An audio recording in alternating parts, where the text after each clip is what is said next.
আমার লক্ষ্য হচ্ছে এগিয়ে যাওয়া। আমি বিজনেসটাকে বড় করব। আরও চারিদিকে আমি প্রত্যেকটা স্তরে আমি নিউ জেবিএল ম্যাপ এজেন্সির ব্রাঞ্চ খুলব এবং প্রত্যেকটা জায়গায় যারা এন্ট্রি পার্টি আছে, যারা 2 নম্বরী টিকিট বিক্রি করছে, জাল টিকিট বিক্রি করছে, তাদেরকে উৎখাত করব। এটা হচ্ছে আমার লক্ষ্যবিষ্ট।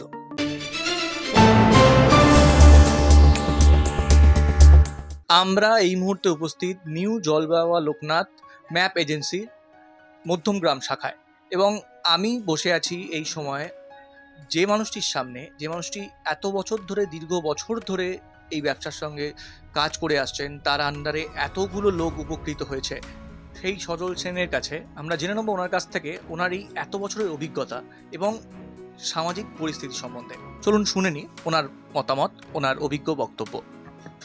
প্রথমে তো নমস্কার জানাই লটারি সংবাদ অফিসিয়াল পেজে আপনাকে। এই যে এত বছর ধরে আপনার এই সংগ্রাম নিয়ে যদি কিছু কথা বলেন। সকলকে জানাই শুভ নববর্ষের প্রীতি শুভেচ্ছা ও অভিনন্দন। লটারি সম্বন্ধে ডিআরের সবাই জানে, সকল মানুষই জানে, সকল ক্রেতা বিক্রেতা যারা বিক্রি করছেন। আজ দীর্ঘদিন ধরে আমার ডিআর লটারি বিক্রি করছি, কিন্তু এখানে অনেক লটারি এসছে চলে গেছে। আবার ডিআর লটারি কিন্তু সে একই জায়গায় অবস্থিত আছে এবং আমরা গতির মতন এগিয়ে চলেছি, ডিআর লটারি বিক্রি করছি। এবং প্রত্যেক সেলার ও বিক্রেতাদের বলা হচ্ছে যে তোমরা ডিআর লটারি বিক্রি করো। ডিআর লটারি বিক্রি করলে 6 টাকায় 1 কোটি। এটা কি মাথায় রাখবে? 6 টাকার বিনিময়ে 1 কোটি টাকা ডিআর লটারি আজ নয়, দীর্ঘদিন ধরে দিয়ে যাচ্ছে। এবং কোনো যদি সাব স্টকিস্টদের আমি এটাও বলেছি, যদি কোনো প্রবলেম হয় আমাদের সর্বস্ত স্তরে আমাদের স্টকিস্টরা আছেন, যদি কোনো প্রবলেম হয় তাদেরকে জানাবেন। তা ডিআর নিয়ে আমাদের কোনো প্রবলেম নেই, ডিআর আমাদের আছে, থাকবে। আমি মিনিমাম 35 বছর আমার লাইনে হয়ে গেল। আমি যখন কলেজ লাইফে পড়তাম তখন আমি কলেজ নাইট কলেজ করতাম, উইথ দিনের বেলাতে আমি লটারি টিকিট বিক্রি করতাম। আমি এমনকি আমার লাইফে আমি ট্রেনের মধ্যেও 1 ঘর টিকিট বিক্রি করে, তখন সিএফ ছিল, মানে একটা টিকিট কাটলে পেছনে একটা 5 টাকা করে সিএফ ছিল। সেই লাইফটা আমি ভুলবো না। আমি ট্রেনের মধ্যেও ফ্রি করে টিকিট বিক্রি করেছি, এদিকে পড়াশুনো করেছি। এইভাবে আমাকে আস্তে আস্তে আস্তে আস্তে করে আমি চেষ্টা করেছি আমাকে সফল হতেই হবে লটারিতে। আমি যখন ব্যবসায় নেমেছি আমি সফল হবই। লক্ষ্য না থাকলে লক্ষ্যভেষ্ট করা যায় না। এটা মানুষের লক্ষ্য রাখতেই হবে যে আমাকে এই লক্ষ্যের মধ্যে দিয়ে আমাকে এগিয়ে যেতে হবে। সেই কারণে আমি আজ এই জায়গাটায় আস্তে আস্তে পৌঁছিয়েছি। আমি তো একবারও পৌঁছতে পারিনি। আমি সকলকে বলছি যাদের ক্যাপিটাল নেই, কেউ আসলো তাদেরকেও আমি বলছি, ভাই তুমি অল্প করে মাল নিয়ে বেচে তুমি আমাকে পয়সাটা দাও, তাকে আমি সুযোগ দেবো ব্যবসা করার, তাকে আমি ট্রাই করব। যখন দেখব যে ও আস্তে আস্তে বড় হচ্ছে, তখন আমারই নিজে ভালো লাগবে যে আমিও তো জীবনে একটা জিনিস ছিলাম, আমিও তো ওই জায়গা থেকে আমি এখানে এসেছি। তা মানুষকে একটু সহযোগিতা হাত বাড়িয়ে দিই না।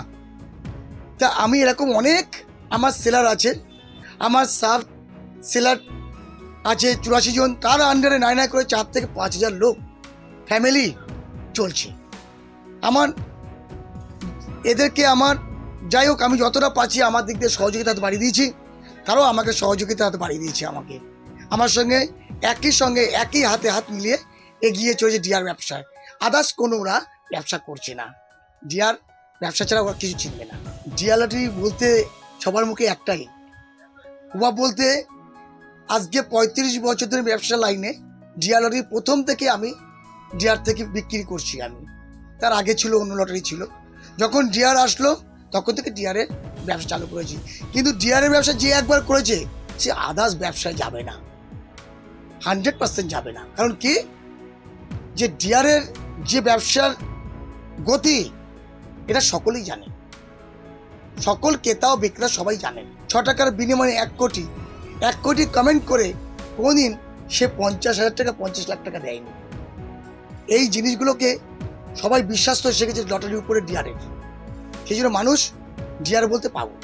আচ্ছা, আপনি একজন অভিজাত ব্যবসায়ী, আপনাকে সমস্ত কিছু সরকারি ট্যাক্স বেয়ার করে সমস্ত কিছু থেকে রাইট পারচেস রাইট রাইট। যে সমস্ত অসাধু ব্যবসায়ীরা আপনাদের কাজে বাধা হয়ে দাঁড়াচ্ছে তার সম্বন্ধে কি বলবেন? দেখুন, ট্যাক্স ছাড়া, ট্যাক্স যে কোনো ব্যবসা, আপনি একটা ইনকাম করছেন, আপনার ইনকামের বিনিময়ে আপনি একটা ট্যাক্স গভর্নমেন্টকে দিচ্ছেন। এটা কিন্তু সর্বস্তরে আছে, শুধু লটারিতে নয়। যত ব্যবসা আছে প্রত্যেকটা ব্যবসায় একটা লতে আছে, তুমি ইনকাম করছো, কিছু গভর্নমেন্টকে ট্যাক্স পে করো। এটা কিন্তু ট্যাক্স পে সবাই করতে হবে, সে ক্রেতা হোক বিক্রেতা হোক, ইচ অ্যান্ড এভরিবডিকে ট্যাক্স পে করতে হবে। তাহলেই তো আমাদের ব্যবসার গতি এগিয়ে যাবে। আমরা যদি শুধু কামাই করি, গভর্নমেন্টকে যদি পয়সা না দিই, তাহলে কিন্তু কোনো দিন সেই গভর্নমেন্ট কিন্তু আমাকে রাখবে না। এটা গভর্নমেন্টের রয়্যালটি নষ্ট হচ্ছে। না, এরকম তো অনেক মানুষ আছেন যারা দিন আনা দিন খায়, অথচ কোনো ভরসায় আছে যে লটারি তাদের কোনো না কোনো সময় ভাগ্য ঘোরাতে পারে, ভাগ্যের চাকা ঘোরাবে লটারি। এরা সেই আশায় তারা আপনাদের মতো অভিজাত ব্যবসায়ীদের কাছে না গিয়ে ফেক লটারি বা জাল লটারির কাছে চলে যাচ্ছে। তার ফলে তো আপনাদেরও একটা সমাজে কোনো একটা বক্তব্য বার্তা দেওয়া উচিত যে সেই সমস্ত মানুষ যাতে আপনাদের কাছে আসে। সেই বিষয়ে কি বলবেন? শুনুন, ফেক লটারি সম্বন্ধে যখন আপনি বলছেন, ফেক লটারি মার্কেটে কিছু কিছু স্তরে জাস্ট ডিয়ার লটারিকে ডিস্টার্ব করার জন্য এসছে, আলটিমেটলি বিজনেস করতে আসেনি, জাস্ট ডিস্টার্ব। মানে ডিস্টার্ব মিনস কি, যে আপনি ভালো ছেলে, আপনাকে নষ্ট করার জন্য আমি এসেছি। যারা নষ্ট করার লোক, তারা ভালো ছেলের পেছনে কিন্তু আগে নষ্ট করার জন্য যাবে। তা সেই কারণে আপনাকে বলছি, ডিয়ার লটারি আজও পর্যন্ত যা কমিটমেন্ট করে সেটাই রাখে, যা কমিটমেন্ট সেটাই কিন্তু রাখবে। আপনার পরবর্তী ভিশন কি আছে, লক্ষ্য কি আছে? আমার লক্ষ্য হচ্ছে এগিয়ে যাওয়া। আমি বিজনেসটাকে বড় করব, আরও চারিদিকে আমি প্রত্যেকটা স্তরে আমি নিউ জেবিএল ম্যাপ এজেন্সির ব্রাঞ্চ খুলব, এবং প্রত্যেকটা জায়গায় যারা এন্ট্রি পার্টি আছে, যারা 2 নম্বরের টিকিট বিক্রি করছে, জাল টিকিট বিক্রি করছে, তাদেরকে উৎখাত করব। এটা হচ্ছে আমার লক্ষ্য বেষ্ট। যাই হোক, আমি সাধুবাদ জানাই ডিআরের কর্তৃপক্ষ, স্যারদের আমার প্রণাম। কারণ তাদের সহযোগিতা, তাদের আশীর্বাদকে পাথর করে আমি এগিয়ে চলেছি। যাই হোক, তাদের আশীর্বাদ আমার হাত মাথায় থাকলে আমি আরও এগিয়ে যাব, আরও সক্ষম হব আমি এই বিজনেসটাকে বড় করার। তো আমরা শুনে নিলাম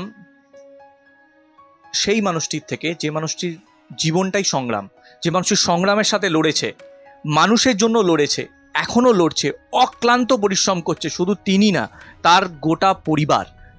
তিনি এই ব্যবসা করে শুধুমাত্র যে নাম করেছেন তা নয়, তিনি একটা না, দুটো না, 5,000 মানুষের সংসার চালাচ্ছেন, 5,000 মানুষের পরিবার তিনি টানছেন। এই ব্যবসার মাধ্যমে ভালো খারাপ দিক যেমন আছে, ভালো দিকও আছে। ধরে নিলাম, শুনে নিলাম সেই সজল সেনের কাছ থেকে।